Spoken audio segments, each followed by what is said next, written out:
I'm going to read an excerpt from my novel, which is soon to be published by Otana Media. Woo! Yeah. Trying not to be too. Yes. Finally. Give it a share. Seems like I started it a lifetime ago. Okay, just to give you background about what this is about, this particular excerpt is Henry and Candace. Henry leaves Candace, his alcoholic pot dealer lover. She's a real package. And goes to Nepal to find spiritual peace. And Candace follows him, disrupting his peace, obviously. And after a series of events, Henry has returned to New York without her. Candace continues on to India. In the following section, with the help of a holy woman, she's in a transformation which culminates in her becoming Kali Ma. Henry, however, is taking a whiskey-fueled nosedive from his failed attempts at spiritual peace, spiraling deeper and deeper into insanity. And so it goes back and forth, kind of cinematically between the two. Henry in New York, Candace in India. Henry.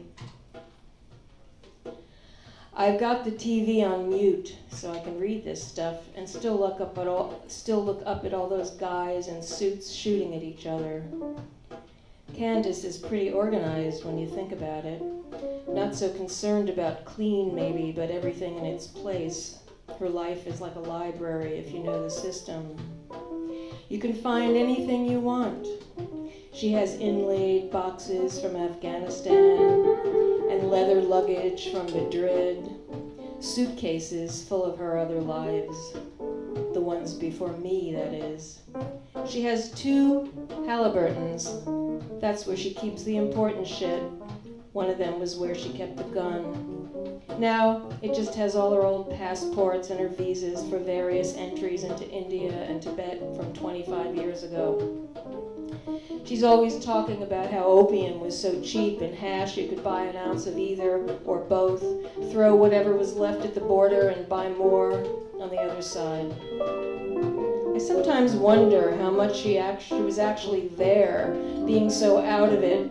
I don't know, maybe it was deeper than it sounds when she's telling it all boozed up. I'll never really know. I wish I'd been there with her then. To be 20 with Candace would have been amazing.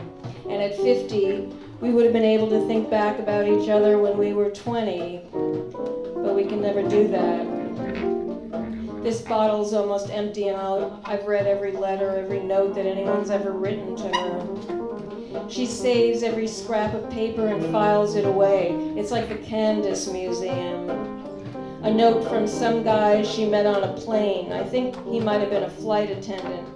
Or maybe he sat next to her, I don't know. He said he wanted to sit inside her brain. I'm sure she thought it was sexy. She likes that kind of thing. She's such a cunt. She says she doesn't give a shit about dates, birthdays, and shit like that.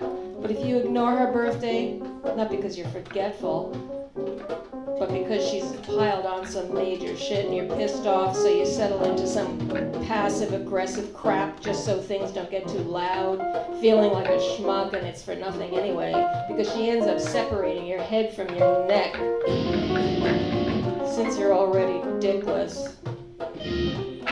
All this makes my brain hurt. Maybe it's the Jamesons. Have to take care of the bug problem. But right now I'm curious about what she's got in her closet. It's been a long time since I went in there. Oh yeah, this black slip. How she felt in it. How it felt. Feels. Slip it on. Slide it on. Slip and slide. Slippery. Blackery. Silkery. She's got more makeup under her bathroom sink than the ground floor of Bloomingdale's. The reddest shade. She called me Jagger Lips. It's pure, not a speck of blue. I should have shaved, but too late now. Full-length mirror. I do have good legs. Candace. There's a cave across the river where I go sometimes. It's hollow and cool. Any sound, the occasional small animal, sometimes the wind picking up is sharp against the silence. I'm mute. I've even stopped talking to myself. I can't stop the internal monologue for longer. I can stop the internal monologue for longer and longer periods. It's fading. Kalima. Candace hears the sounds of birds. The last traces of light stain the cave's entrance far from where she sits in full lotus, covered only in the ashes of the dead. She drifts in and out, sometimes jolted from a vast emptiness by the grumbling of her stomach. So far, she can silence hunger by simply focusing and refocusing on her breath.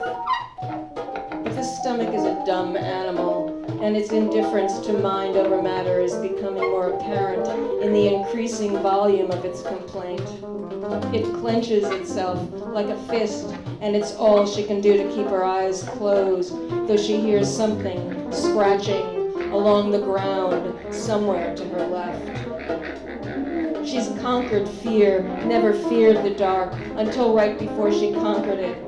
In another lifetime, there was longing that she barely remembers. So it's not fear or need that distracts her now. It's the knowledge that other than herself, something animate, something alive, is within reach. Most likely it's one of those large, succulent beetles, thickly armored against what she is now in most danger of becoming, a predator.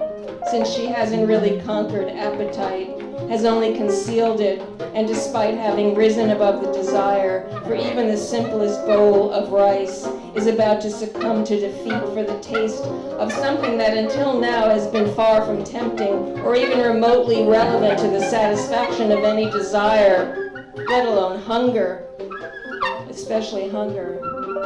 She doesn't open her eye, but she imagines it crawling heavily over the various obstacles in its way, pebbles and clumps of damp earth, a random search for whatever nourishment, dirt, dead insects, bits of excrement it might stumble upon.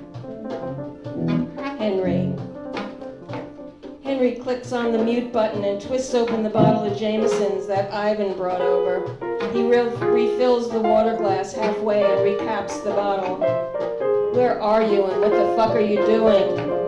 He's stretched out on the couch in the black silk slip, watching a mafia movie he's seen a million times on cable. The sound's off. He knows every word. At the same time, he's got a compilation tape going that he made for Candace after he got back, though he doesn't know where to send it.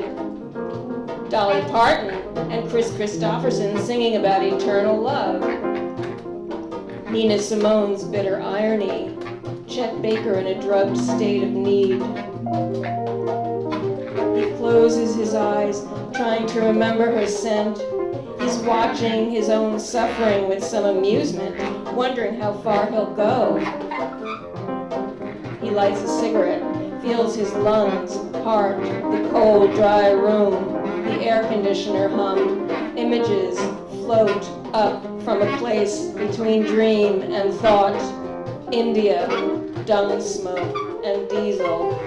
Her blue sari, unbearable heat. She's smiling, and he holds her close.